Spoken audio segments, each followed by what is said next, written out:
Assalamualaikum warahmatullahi wabarakatuh. Materi keempat ya, bab 4 terkait dengan konsolidasi dengan akuisisi melebihi nilai tercatat ekuitas. Di minggu lalu kita sudah belajar tentang konsolidasi dengan akuisisi pada nilai tercatat. Nah, yang sekarang kita pelajari konsolidasi dengan akuisisi melebihi nilai tercatat ekuitas. Maksudnya apa nilai tercatat ekuitas? Kalau saya contohkan, misalkan PTA membeli PTB. Nah, nilai PTB ini yang tercatat berapa? Misalkan nilai yang tercatat 100 juta. Nah, PTA membeli PTB lebih dari 100 juta. Taruhlah membeli 150 juta. Maka itu dapat dikatakan akuisisi melebihi nilai tercatat ekuitas. Nah, selisih 50 juta tadi harganya 100 juta dibeli dengan harga dibeli atau dibayar dengan nilai 150 juta, maka ada selisih 50 juta.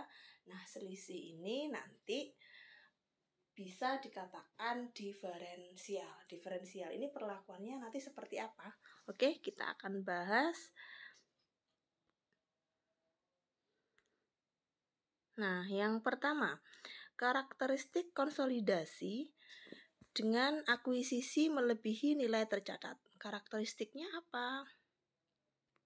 Nah, ini nanti kita bahas prosedur konsolidasiannya, dan diferensial sudah saya singgung tadi adalah selisih ya. Diferensial selisih dari nilai tercatat dengan nilai imbalan yang diberikan ya.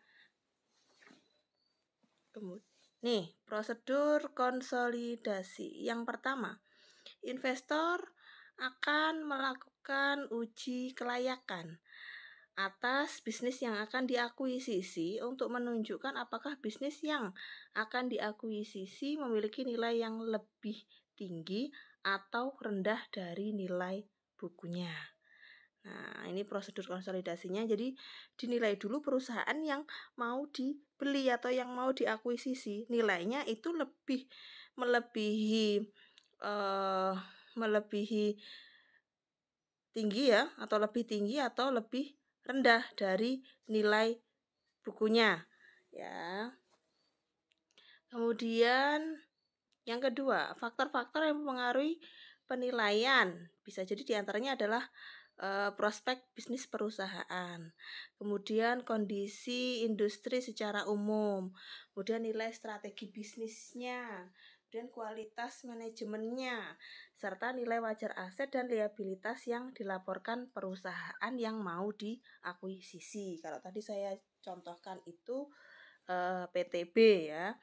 Nah, PTA membeli PTB. Jadi PTA sebagai investor. Jadi investornya itu akan melakukan uji kelayakan yang pertama atas bisnis yang akan diakuisisi, bisnisnya PTB, untuk menunjukkan apakah bisnis yang akan diakuisisi itu memiliki nilai yang lebih tinggi atau lebih rendah dari nilai bukunya. Kemudian uji kelayakannya mempertimbangkan faktor-faktor apa saja. Yang pertama, prospek bisnis perusahaan yang mau diakuisisi, kemudian kondisi industrinya secara umum, dan nilai strategi bisnisnya, kualitas manajemennya, serta nilai wajar aset dan liabilitas yang dilaporkan perusahaan yang mau diakuisisi. Oke. Dan yang terakhir, proses pengkonsolidasian laporan keuangan sama seperti proses akuisisi pada nilai buku. Nah, tadi karena dibeli melebihi nilai tercatat ekuitas, maka selisihnya ini masuk atau disebut sebagai diferensial. Nah, diferensial di sini didefinisikan sebagai perbedaan nilai antara konsiderasi nilai wajar yang diberikan investor dengan nilai buku yang tercatat dari aset bersih yang dimiliki investi. Jadi investor tadi PTA, investi PTB. Saya sebut seperti itu ya. Kemudian konsiderasi nilai wajar adalah gabungan ya ya antara imbalan yang diserahkan investor untuk mengakuisisi investi ya ditambah dengan nilai wajar kepentingan non pengendali serta ditambah dengan nilai wajar kepemilikan yang telah dimiliki sebelumnya. Ya, konsiderasi nilai wajar ya adalah gabungan antara imbalan yang diserahkan investor untuk mengakuisisi investi ditambah dengan nilai wajar kepentingan non pengendali serta ditambah dengan nilai wajar kepemilikan yang telah dimiliki sebelumnya. Jadi komposisi dari diferensial ini semua konsiderasi nilai wajar aset bersih, dan nilai wajar kepemilikan yang telah dimiliki atau disebut dengan nilai buku aset bersih. Ya, jadi itu komposisi dari diferensial. Nah, diferensial ini dialokasikan kepada aset teridentifikasi yang diperoleh. Ya, liabilitas yang diambil alih atau dialokasikan sebagai goodwill. Nah, kenapa dialokasikan ya?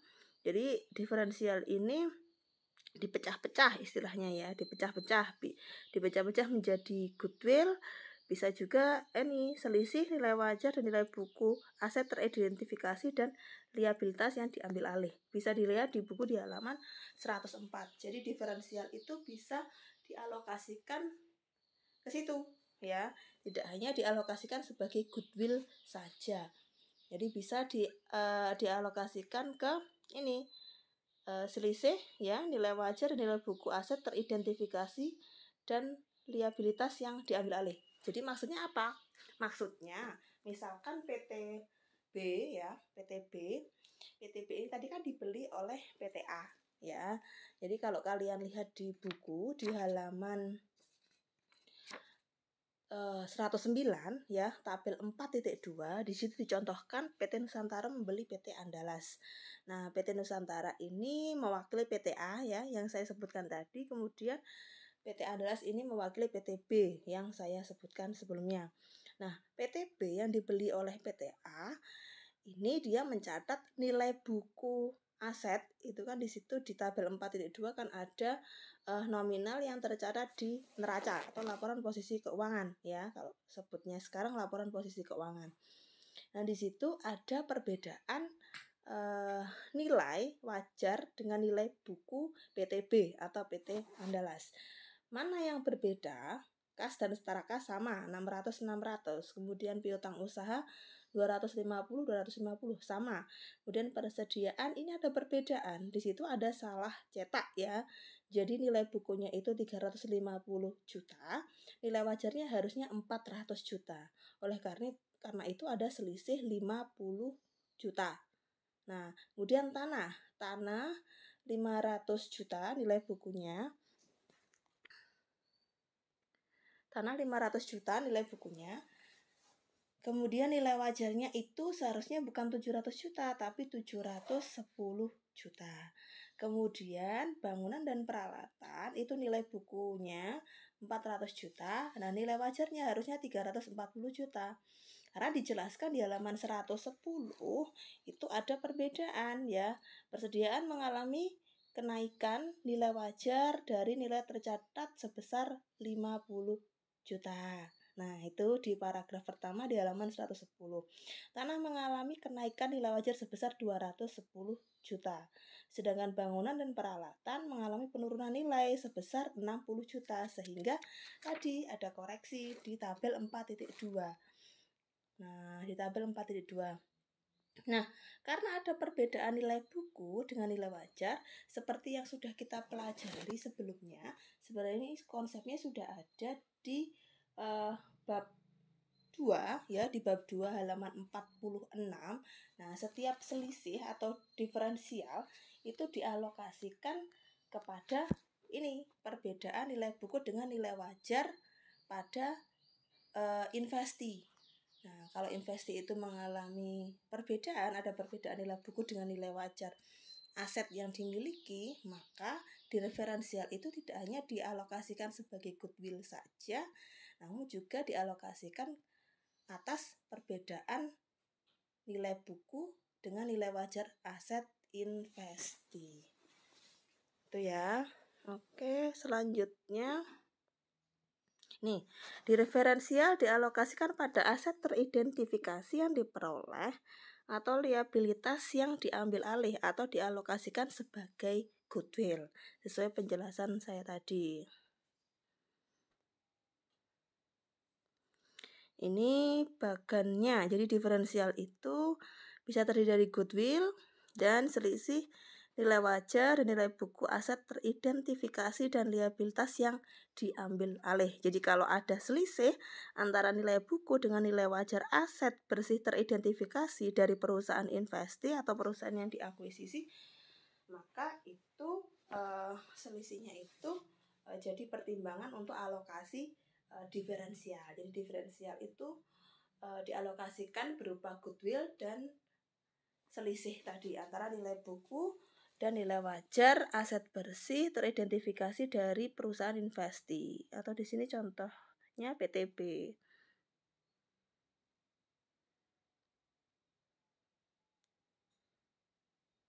Oke. Aset teridentifikasi dan liabilitas diambil alih. Aset teridentifikasi yang diperoleh dan liabilitas yang diambil alih secara mudah disebabkan adanya perbedaan nilai tercatat atau nilai buku dengan nilai wajar dari suatu aset atau liabilitas tersebut.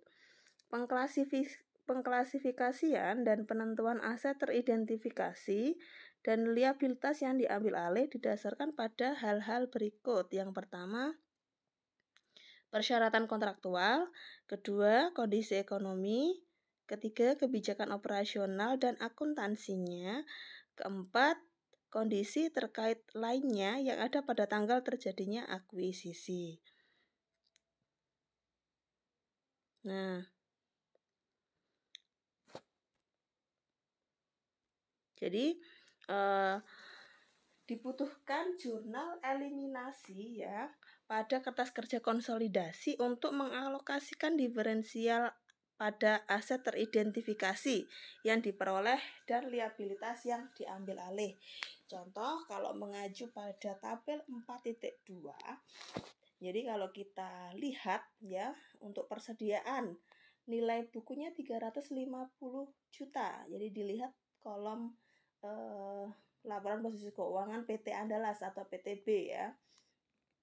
Persediaan nilai bukunya 350 juta, nilai wajarnya 400 juta. Berarti selisihnya berapa? Selisihnya 50 juta. Kemudian untuk tanah nilai bukunya 500 juta, nilai wajarnya 710 juta. Maka selisihnya 210 juta. Kemudian bangunan dan peralatan itu nilai bukunya 400 juta, nilai wajarnya 340 juta. Berarti mengalami penurunan 60 juta.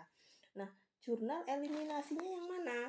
Jurnal eliminasinya itu yang 10E. Maka tadi kan sudah saya singgung bahwasanya dibutuhkan jurnal eliminasi pada kertas kerja konsolidasi untuk mengalokasikan diferensial pada aset teridentifikasi yang diperoleh dan liabilitas yang diambil alih. Karena ada selisih nilai buku dan dengan nilai wajar. Maka diferensial itu dialokasikan ke itu.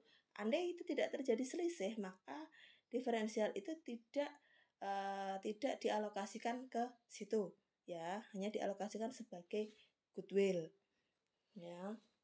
Nah, jurnal eliminasinya ada pada poin 10E ya. 10E itu tadi selisih persediaannya 50 juta, debit tanahnya selisihnya 210 juta karena mengalami kenaikan ya, karena makanya dicatat di sisi debit. Kemudian goodwillnya 100 juta. Jadi 100 juta itu goodwillnya sesuai bagan di gambar 4.3 ya. Jadi harga nilai buku aset bersihnya kan 1,2 M, dibeli 1,5 M. Nah, selisihnya 300 juta. 300 juta itu 200 juta itu dari selisih nilai buku dialokasikan ke selisih nilai buku dengan nilai wajar aset bersih investi. Kemudian yang 100 juta itu dialokasikan sebagai goodwill ya. Kemudian goodwillnya 100 juta, diferensialnya 300 juta, dan bangunan dan peralatan karena mengalami penurunan nilai dari 400 juta menjadi 340 juta. Maka dicatat di sisi kredit sebesar 60 juta. Itu untuk jurnal eliminasi untuk pengalokasian diferensial karena ada selisih nilai buku dengan nilai wajar aset teridentifikasi pada perusahaan investi atau PTB. Nah, untuk jurnal mengeliminasi saldo awal investasi ya, saldo awal investasi itu ada di jurnal 9E halaman 109. Nah, di 9E itu pada saat investasi PT Nusantara membeli PT Andalas sebesar nilai saham dan saldonya, saham biasa dan saldo laba yang dimiliki PT Andalas. Nah, PT Andalas saldo saham biasanya berapa? 800 juta, kemudian saldo labanya 400 juta. Berarti 800 juta, 400 juta 1,2 M. Nah, diberi 1,5, diferensialnya 300 juta. Jadi jurnalnya untuk mengeliminasi saham biasa 800 juta, saldo laba 400 juta, diferensial 300 juta pada investasi pada PT Andalas atau investi 1,5 M. Ya. Kemudian pada saat mencatat pembelian saham itu ada di jurnal nomor 8, itu investasi pada kas. Ini pada saat si PT Nusantara mengeluarkan uang sebesar 1,5 M untuk membeli PT Andalas, maka dia mengeluarkan kas sebesar 1,5 M. Jadi investasi debit pada kas sebesar 1,5 M. Nah, jurnal eliminasinya ya, karena pada prinsipnya itu induk dan anak, PTB atau PT Nusantara, PT Andalas ini induk dan anak, investor dengan investi itu merupakan satu kesatuan, maka tidak boleh ada yang namanya kalau diferensial itu secara gamblang kita bisa sebut itu kan keuntungan ya. Jadi tidak boleh ada keuntungan karena dibeli di atas nilai aset teridentifikasi bersihnya kan, pasti kan ada selisih, dan selisih itu kan harusnya menjadi keuntungan atau diferensial itu. Maka kan pada dasarnya antara induk dan anak itu merupakan satu kesatuan, tidak boleh ada yang namanya transaksi, apalagi yang mengakui namanya transaksi itu muncul laba. Maka dari itu karena tidak boleh memunculkan laba dalam satu bendera atau satu kesatuan ya antara induk dan anak, maka diperlukan jurnal eliminasi. Nah, kebutuhan jurnal eliminasi ini hanya ditampilkan pada kertas kerja konsolidasi ya, sebagai pengantar untuk membuat laporan keuangan atau laporan posisi keuangan konsolidasi. Nah, jurnal eliminasi nanti itu masuk ke tabel 4.3 ke kertas kerja konsolidasi yang ada di halaman 110, sehingga dihasilkan ya saldo konsolidasi sebelum membuat laporan posisi keuangan konsolidasi yang ada pada gambar 4.2. Nah, nanti tinggal jumlah aja kas dan setara kas. Coba dilihat di tabel 4.3. Itu 100 juta ditambah 600 juta, ketemu di kertas kerja konsolidasi untuk kas dan setara kas 700 juta. Jadi jadi satu, digabung ya. Kemudian piutang 850 juta, antara Nusantara 600, Andalas 250. Kemudian persediaan ini tadi jurnal eliminasinya dimasukkan ya, yang di 10E. Nah, jurnal neraca saldo PT Nusantara persediaannya 400 juta, Andalas 350 juta. Kemudian ada jurnal eliminasi sebesar 50 juta debit ya, sehingga konsolidasinya berapa? 800 juta dan seterusnya. Dihasilkan saldo konsolidasian ya untuk membuat laporan posisi keuangan konsolidasian antara PT Nusantara dengan PT Andalas ya atau entitas anak. Oke, ini goodwill. Sesuai PSAK 22 mendefinisikan goodwill sebagai selisih antara nilai agregat dari imbalan yang dialihkan, jumlah kepentingan non pengendali, nilai wajar kepentingan ekuitas yang sebelumnya diakuisisi jika kombinasi bisnis dilakukan bertahap, dan jumlah neto dari aset yang teridentifikasi yang diperoleh dan liabilitas yang diambil alih, ya. Goodwill tidak dapat diamortisasi, tetapi merupakan subjek atas penurunan nilai. Ya. Penurunan nilai goodwill terjadi ketika nilai tercatat lebih tinggi dibandingkan dengan nilai yang dapat diperoleh kembali atau recoverable amount, yakni nilai yang lebih tinggi antara nilai wajar dikurangi biaya penjualan dan nilai pakai hasil investasi di masa mendatang, ya. Oke, sekarang selanjutnya. Nah, ini perhitungan goodwill. Bagan ini ada di buku, bisa dicek di halaman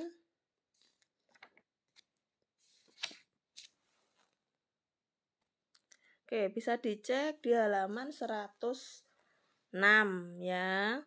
Imbalan dialihkan, ditambah kepentingan non pengendali, ditambah nilai wajar kepemilikan sebelumnya, dikurangi jumlah neto aset teridentifikasi, dan liabilitas diakui. Itu sama dengan goodwill. Ya, jadi imbalannya dialihkan berapa tadi yang dibayarkan dari investor ke investi, ditambah kepentingan non pengendali porsi investinya, ditambah nilai wajar kepemilikan sebelumnya, dikurangi jumlah neto aset teridentifikasi dan liabilitas diakui, itu ketemu yang namanya goodwill. Ya, jadi kalau tidak ada perbedaan ya antara nilai wajar dengan nilai buku dari investi, maka goodwill itu akan sama dengan diferensialnya, karena kan tidak ada porsi rupiah yang dialokasikan kepada selisih antara nilai buku dengan nilai wajar aset ya teridentifikasi dari investi, gitu ya. Kemudian nah, berikutnya, ini yang pembelian dengan diskon. Pembelian dengan diskon itu bagaimana? Kalau tadi itu dibeli di atas nilai aset bersih teridentifikasi ya, di atas. Kalau diskon berarti di bawah ya. Jadi pembelian dengan harga diskon atau bargain purchase terjadi ketika investor melakukan akuisisi dengan nilai wajar yang dikeluarkan lebih rendah dibandingkan nilai wajar dari keseluruhan aset bersih yang dimiliki investi, sehingga memunculkan goodwill negatif. Kalau yang tadi goodwill positif karena dibayar melebihi nilai aset bersih teridentifikasi dari investi. Kalau ini si investor pembayarnya atau membelinya di bawah nilai wajar aset bersih teridentifikasi yang dimiliki oleh investi, sehingga selisihnya itu merupakan goodwill negatif.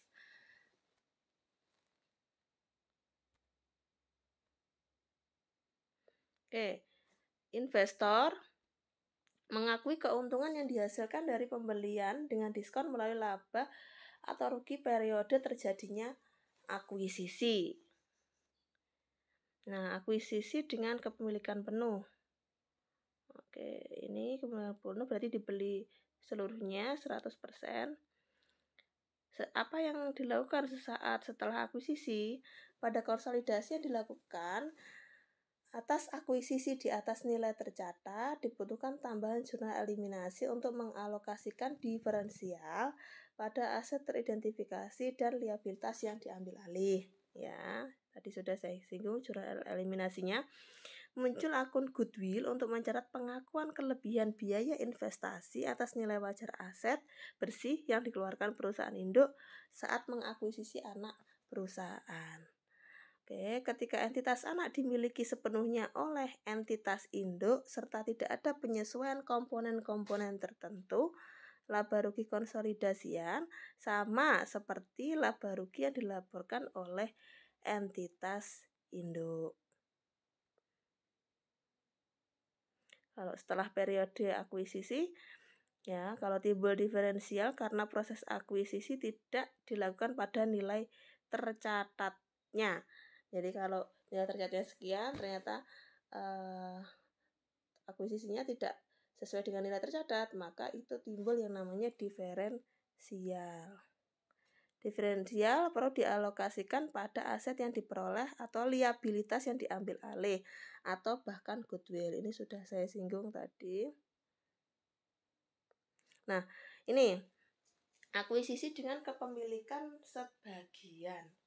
Ya. Kita bahas sesaat setelah akuisisi dan setelah periode akuisisi. Sesaat setelah akuisisi. Nah, muncul akun goodwill untuk mencatat pengakuan kelebihan biaya investasi atas nilai wajar aset bersih yang dikeluarkan perusahaan induk saat mengakuisisi anak perusahaan. Nah, ini kalau yang dimiliki sebagian itu bisa dilihat ya di buku halaman 121. Ya, di halaman 121 di situ dicontohkan ada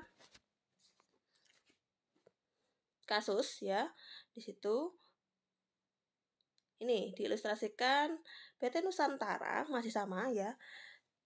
Yang mengakuisisi PT Andalas ya, merujuk kembali gambar 4.2 dengan modifikasi informasi sebagai berikut.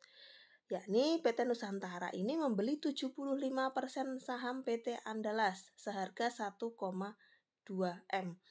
Nah, kalau yang tadi itu ya, kalau yang tadi itu dibeli 100%, tidak ada kata 75% ini. Ini hanya dibeli 75% ya, seharga 1,2. Berarti PT Nusantara ini membeli PT Andalas, porsinya dibeli 75% dengan membayar 1,2. Pada saat dilakukan akuisisi, diketahui pula bahwa nilai wajar dari kepentingan non-pengendali adalah 300 juta. Nah, sedangkan nilai wajar seluruh aset dan liabilitas PT Andalas adalah 1,4. Nah, nilai buku dari seluruh ekuitas PT Andalas adalah 1,2 M. Sehingga terdapat diferensial dari akuisisi ini sebesar 300 juta yang dialokasikan pada goodwill sebesar 100 juta dan aset teridentifikasi lainnya sebesar 200 juta. Nah, gambarannya ada di bawahnya. Jadi dibayar berapa? 1,2 M. Maka nilai investasinya 1,2 M. Yang dibeli apa? Yang dibeli itu saham biasa dan saldo laba investi atau PT Andalas. Nah, nilai bukunya 1,2. Dibeli berapa persennya? 75%-nya saja. Ya, berarti 75% dikali dengan 1,2 M. Sehingga ketemu berapa? 900 juta. Dibayar 1,2 M. Ada selisihnya 300 juta, 1,2 M dikurangi 900. Nah, jurnalnya pada saat melakukan pembelian itu, pada saat melakukan investasi itu, maka ada di jurnal nomor 28 investasi pada PT Andalas pada kas sebesar 1,2 M. Ada selisihnya, diferensialnya. Ya, diferensialnya tadi 300 juta karena hanya dibeli 75%. 75%-nya kan dari 1,2 itu 900 juta, dibayar 1,2. Maka selisihnya atau diferensialnya 300 juta ya. Nah, ini diferensial, segala bentuk diferensial itu harus dibuatkan yang namanya jurnal eliminasi karena tidak boleh diakui sebagai keuntungan ya. Karena induk dan anak merupakan satu kesatuan. Jadi tidak boleh ada transaksi yang muncul laba atau keuntungan. Pada prinsipnya tidak boleh ada transaksi antara induk dan anak. Nah, maka jurnal eliminasinya untuk mengeliminasi saldo awal investasi yang pertama di jurnal nomor 29E, saham biasa PT Andalas 800 juta, saldo laba 400 juta, diferensialnya tadi 300 juta pada investasi pada PT Andela 1,2 M dan kepentingan non pengendalinya 300 juta. Jadi muncul yang namanya kepentingan non pengendali karena tidak dibeli 100% alias dibeli sebagian. Di sini sebagiannya berapa? 75%. Berarti 75% itu milik investor atau induk, yang 25%-nya ya, yang 25%-nya itu milik kepentingan non pengendali atau anak yang dibeli. Jadi 75% itu 1,2 yaitu miliknya induk Nusantara. Kemudian yang anaknya 25%-nya 300 juta. Nah, jurnal eliminasi yang kedua ya, itu ada pada poin 30E.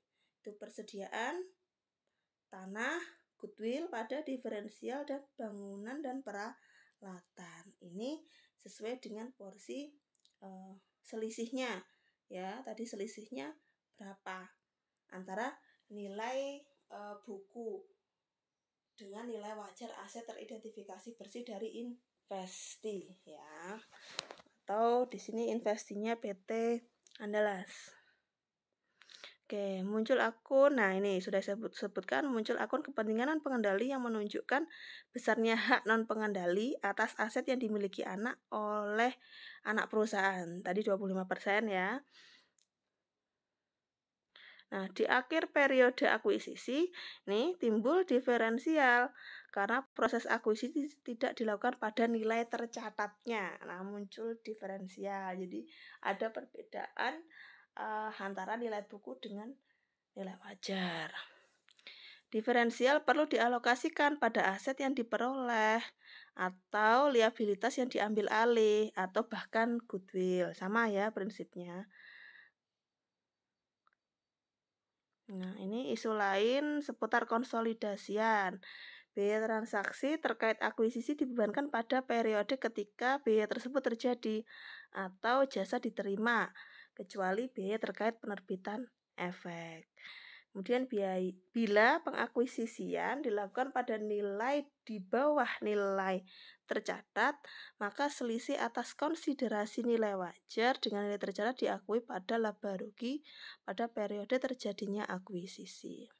Oke, selesai untuk materi konsolidasi dengan akuisisi melebihi nilai tercatat ekuitas. Semoga pemaparan materinya bermanfaat. Wassalamualaikum warahmatullahi wabarakatuh.